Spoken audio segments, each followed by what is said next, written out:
Hello दोस्तों, आज हम करेंगे रीजनिंग के महत्वपूर्ण प्रश्नों को हल। दोस्तों, ये प्रश्न आपकी परीक्षा के लिए उपयोगी हो सकते हैं और इन प्रश्नों के अभ्यास के माध्यम से आप अपनी परीक्षा की तैयारी को बेहतर कर सकते हो। तो आइए दोस्तों, शुरू करते हैं आज का पहला प्रश्न। दोस्तों, क्वेश्चन नंबर 5 को करेंगे हम आज।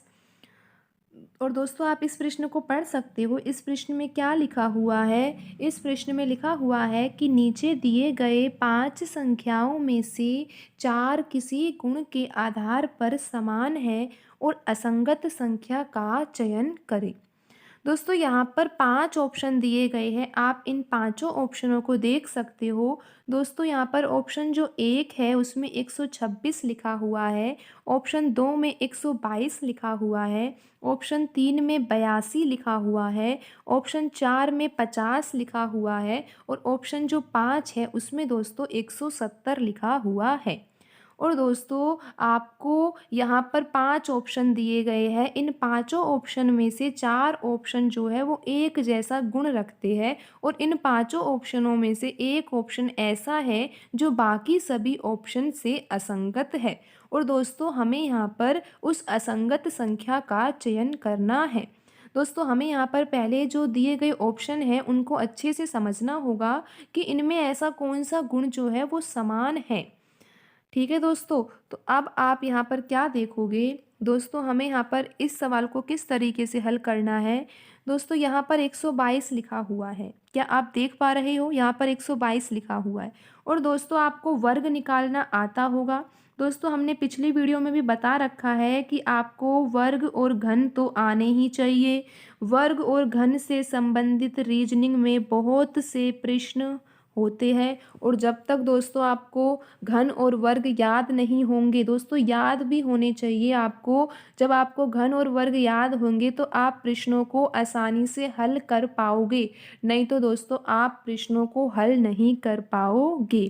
दोस्तों, तो जो ये वाला प्रश्न है वो वर्ग से संबंधित प्रश्न है। अगर आपको वर्ग आते हैं, वर्ग आपको याद है, तो आप इस प्रश्न को आसानी से हल कर सकते हो। तो आइए दोस्तों, देखते हैं कि इस प्रश्न में वर्ग का यूज किस तरीके से हो रहा है। तो दोस्तों, आप यहाँ पर 122 को देख पा रहे होंगे। ऑप्शन 2 में 122 लिखा हुआ है। और दोस्तों, आपको ये पता होना चाहिए कि जब हम 11 का वर्ग निकालते हैं, दोस्तों 11 का वर्ग किस तरीके से निकालेंगे? जब हम 11 को 11 से ही गुणा करेंगे। दोस्तों, जब 11 को 11 से ही गुणा किया जाता है तो 121 आता है। और दोस्तों, आप यहाँ पर देख सकते हो 122 लिखा हुआ है, तो 122 यहाँ पर इस आधार पर लिखा हुआ है कि 121 में जब हम 1 जोड़ देते हैं तो 122 आता है। अब दोस्तों, अब हम और ऑप्शनों को देखते हैं कि और ऑप्शन भी क्या इस तरह की ही समानता रख रहे हैं कि हम किसी संख्या का वर्ग करें और उस संख्या में फिर 1 जोड़ दें तो हमें वो संख्या प्राप्त हो जाए। दोस्तों, हम यहाँ पर देखते हैं कि और ऑप्शन किस तरीके से लिखे हुए हैं। दोस्तों, यहाँ पर आप 50 देख पा रहे होंगे ऑप्शन 4 में।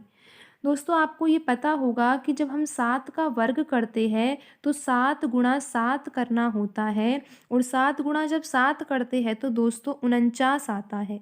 और 49 में दोस्तों जब हम 1 जोड़ देते हैं तो हमारा आंसर 50 आ जाता है।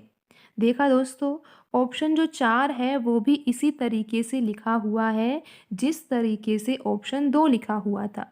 ऑप्शन 2 और ऑप्शन 4 में दोस्तों ये अंतर है कि ऑप्शन 2 में तो 11 का वर्ग और 1 जोड़ रखा था और ऑप्शन 4 में 7 का वर्ग और 7 के वर्ग में दोस्तों 1 जोड़ रखा था। तो अब हम देखते हैं कि बाकी ऑप्शन भी क्या इसी तरीके से ही लिखे हुए हैं। तो दोस्तों, आप यहाँ पर अब ऑप्शन 5 को भी देख सकते हो। ऑप्शन 5 में दोस्तों 170 लिखा हुआ है और हमें ये पता है दोस्तों कि जब हम 13 का वर्ग करते हैं तो हमें 13 गुणा 13 करना होता है और जब 13 का गुणा 13 से किया जाता है तो 13 का वर्ग दोस्तों 169 आ जाता है।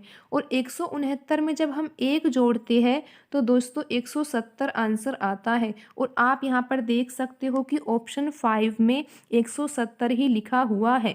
170 किस तरीके से आया? दोस्तों, हमने यहाँ पर 13 का वर्ग किया और 13 के वर्ग करने के बाद उसमें उसमें हमने 1 जोड़ा है, उसके बाद 170 आया है। और दोस्तों यहाँ पर ऑप्शन 2 और ऑप्शन 4 भी हमने इसी तरीके से हल किए थे। ऑप्शन 2 में हमने 11 का वर्ग किया और 1 जोड़ा, और 50 के लिए दोस्तों हमने 7 का वर्ग किया और 1 जोड़ा, और अब 170 के लिए दोस्तों 13 का वर्ग किया और फिर उसमें 1 जोड़ दिया। अब दोस्तों यहाँ पर हमारे पास 2 ऑप्शन बचे हुए हैं, ऑप्शन 1 और ऑप्शन 3। अब हमें इनमें से देखना है कि कौन सा जो ऑप्शन है वो असंगत हो सकता है। देखो दोस्तों, अब हम 82 को देखते हैं। तो 82 दोस्तों आपको पता होगा कि जब हम 9 का वर्ग करते हैं, 9 का वर्ग यानी कि 9 का गुणा जब 9 से किया जाता है तो दोस्तों 81 आता है। और 81 में जब हम 1 जोड़ते हैं तो दोस्तों क्या आता है, 81 में 1 जोड़ने पर 82 आ जाता है। देखा दोस्तों, 82 भी उसी तरीके से आ रहा है जिस तरीके से ऑप्शन 2, ऑप्शन 4 और ऑप्शन 5 आए हैं। तो इसका सीधा सीधा अर्थ दोस्तों यही है कि यहाँ पर जो ऑप्शन 1 है वो असंगत है। किस तरीके से असंगत है दोस्तों, आप यहाँ पर देख सकते हो कि जो 126 है, 126 किस तरीके से आ सकता है। तो दोस्तों आप यहाँ पर देखोगे कि जब हम 11 का वर्ग करेंगे तो 11 गुणा 11 करेंगे, और 11 गुणा 11 करेंगे तो दोस्तों 121 आएगा।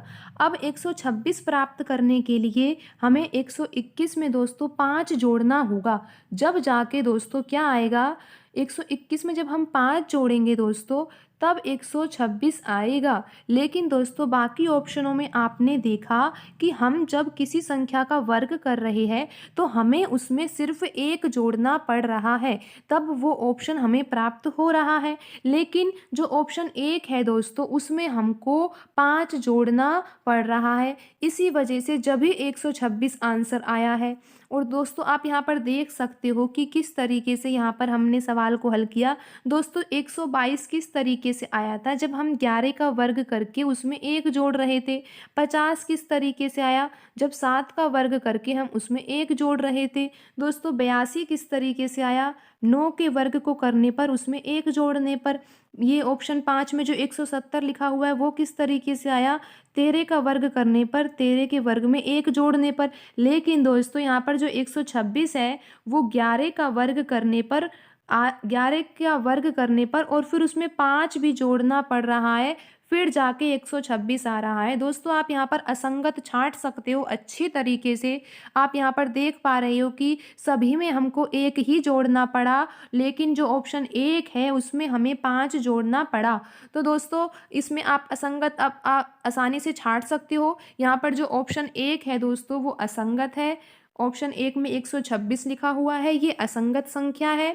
तो दोस्तों आप समझ गए होंगे कि इस तरह के प्रश्नों को किस तरीके से हल करना चाहिए। दोस्तों इसके लिए आपको वर्ग और घन तो याद होने ही चाहिए। दोस्तों आप 1 से 30 तक तो वर्ग याद कर सकते हो और 1 से 15 तक आपको घन याद होना चाहिए।